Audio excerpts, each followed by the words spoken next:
திமுக அரசு கடந்த 4.5 ஆண்டுகளில் 4.5 லட்சம் கோடி ரூபாய் ஊழல் செய்துள்ளது என்று அதிமுக பொதுச் செயலாளர் EPS கவர்னரிடம் புகார் அளித்துள்ளார். இந்த 4.5 ஆண்டுகளில் திராவிட முன்னேற்ற கழக ஆட்சியில் பல்வேறு துறைகள் ஊழல் நடைபெற்றுள்ளது.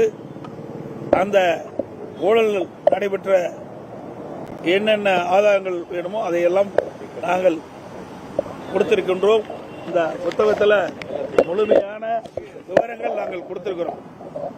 நான் குறிப்பிட்ட துறைகளில் ஒவ்வொரு துறையிலும் எத்தனை ஆயிரம் கோடி ஊழல் நடைபெற்றது என்ற விவரம் முழுமையாக இந்த புத்தகத்தில் இடம்பெற்றிருக்கிறது, ஆதாரத்தோடு இடம்பெற்றிருக்கிறது. இதை மாண்புமிகு மேதகு ஆளுநருக்கு கொடுத்திருக்கிறோம். ஆளுநர் அவரிடத்திலும் கோரிக்கை வைத்திருக்கின்றோம்.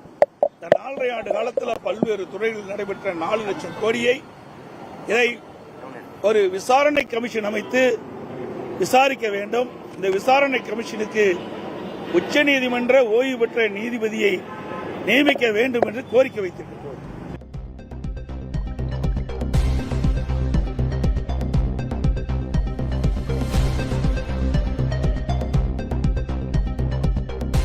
திருந்தாத இந்து விரோத திமுக அரசு துரத்தி அடிக்கப்படும் என தமிழக பாஜக தலைவர் நயினார் நாகேந்திரன் தெரிவித்துள்ளார்.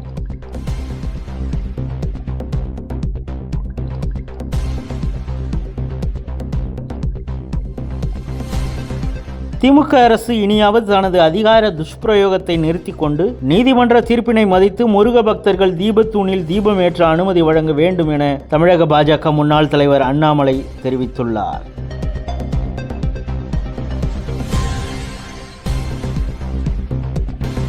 கரூர் நெரிசல் சம்பவம் வழக்கில் தவேக தலைவர் விஜய் ஜனவரி 12ஆம் தேதி நேரில் ஆஜராக CBI சம்மன் அனுப்பியுள்ளது.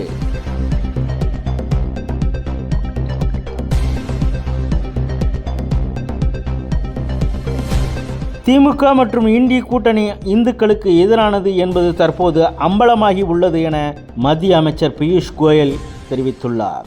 It is not a mere coincidence that the Chief Minister of Tamil Nadu, Mr. M.K. Stalin, his son, Mr. Udayanidhi, and other senior leaders of the DMK have consistently berated, derided, and attacked Sanatan Dharam. So much so that on 2nd September 2023, Mr. Udayanidhi made an audacious and reprehensible demand for the eradication of Sanatan Dharam itself.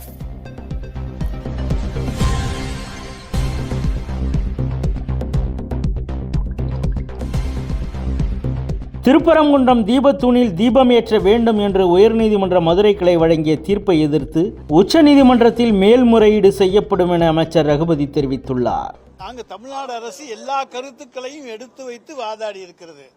ஒரு இடத்துல இந்த இடத்துல இதுதான் நடக்கணும்னா அந்த இடத்துல நடக்கும். சுடுகாடு இருக்கிறது, அங்கேதான் நம்ம பாடியை எரிக்க வேண்டும் என்று சொல்லி கிராமங்கள் வைத்திருந்தால் அந்த இடத்துல தான் போய் எடுப்பாங்க. அதுக்கு போல வேற எந்த இடத்துலையும் போய் எரிக்க மாட்டாங்க. அது போல பழக்க வழக்கங்கள் தான். எனவே அந்த பழக்க வழக்கத்தை மாற்றாதீர்கள்.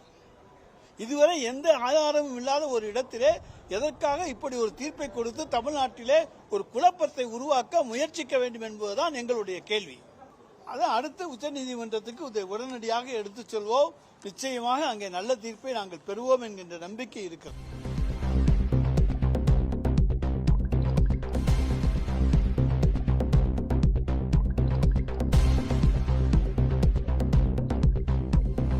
அமைச்சர் ரகுபதியின் பேச்சு திமுக அரசின் இந்து மத விரோத மனநிலையை மீண்டும் நிரூபித்துள்ளது என்று தமிழக பாஜக முன்னாள் தலைவர் அண்ணாமலை குற்றம் சாட்டியுள்ளார்.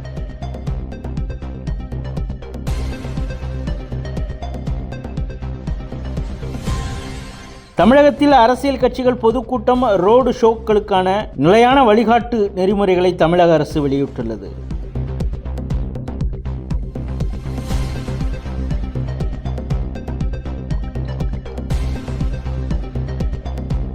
திமுக மற்றும் அதிமுகவில் ஒரே நபர் 30-40 ஆண்டுகளாக மாவட்ட செயலாளர்களாக இருந்தாலும் அக்கட்சியினர் ஏற்றுக்கொள்கின்றனர். அதேபோல் விசிகவினரும் ஏற்றுக்கொள்ள வேண்டும் என விசிக தலைவர் திருமாவளவன் அறிவுரை வழங்கியுள்ளார்.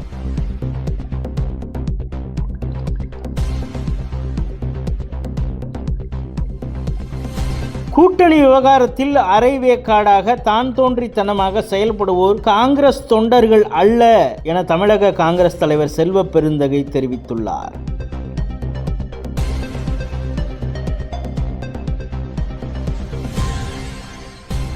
ராமன் யார் ராவணன் யார் என தெரியாமலே காஞ்சி சங்கர மடத்தை அழித்து ராவண கோட்டம் அமைக்கப்படும் என அறிவித்துள்ள மே 17 இயக்கத்தை சேர்ந்த திருமுருகன் காந்தியை குண்டர் சட்டத்தின் கீழ் சிறையில் அடைக்க வேண்டும் என வேத விஞ்ஞான ஆராய்ச்சி மைய நிறுவனர் பால கௌதமன் வலியுறுத்தியுள்ளார்.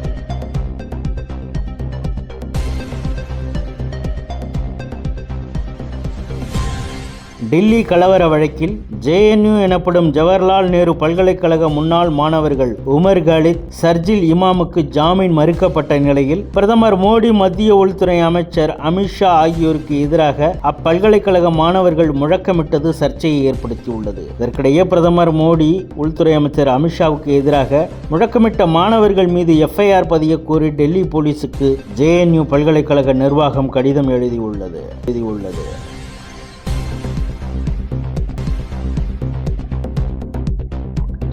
ஜம்மு காஷ்மீர் வழியாக பாகிஸ்தானுக்குள் பாயும் செனாப் நதியின் குறுக்கே 3000 மெகாவாட் நீர்மின் திட்டத்தை அமைப்பதற்காக 4 அணைகள் கட்டும் பணிகளை 2028க்குள் முடிக்க முடிவு செய்துள்ள மத்திய அரசு பணிகளை முடுக்கிவிட்டுள்ளது. இதனால் பாகிஸ்தானில் பல லட்சம் ஏக்கர் விளைநிலங்கள் நீராதாரம் கேள்விக்குறியாகும் நிலை உருவாகியுள்ளது.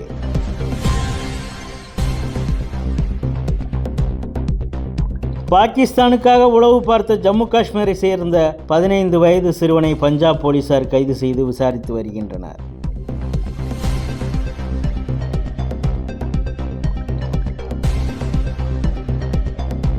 பிரீமியர் லீக் கிரிக்கெட் போட்டி தொடரில் இருந்து வங்கதேச வீரர் முஸ்தபிஜூர் ரஹ்மான் விடுவிக்கப்பட்டார். இதனால் வங்கதேசத்தில் பிரீமியர் லீக் தொடரை ஒளிபரப்ப செய்ய அந்நாட்டு அரசு தடை விதித்துள்ளது.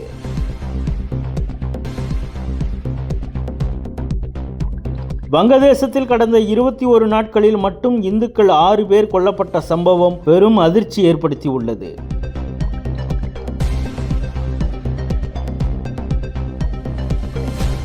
அவாமி லீக் கட்சியின் உத்தரவின் பேரில் அரசியல் பழிவாங்கல் காரணமாக வங்கதேச மாணவர்கள் அமைப்பின் தலைவர் ஷெரீப் உஸ்மான் ஹாதி கொல்லப்பட்டதாக வங்கதேச போலீசார் தெரிவித்தனர். இந்த கொலை தொடர்பாக 17 பேர் மீது முறையான குற்றச்சாட்டுகள் பதிவு செய்யப்பட்டுள்ளன என குற்றப்பத்திரிகையில் தெரிவித்துள்ளனர்.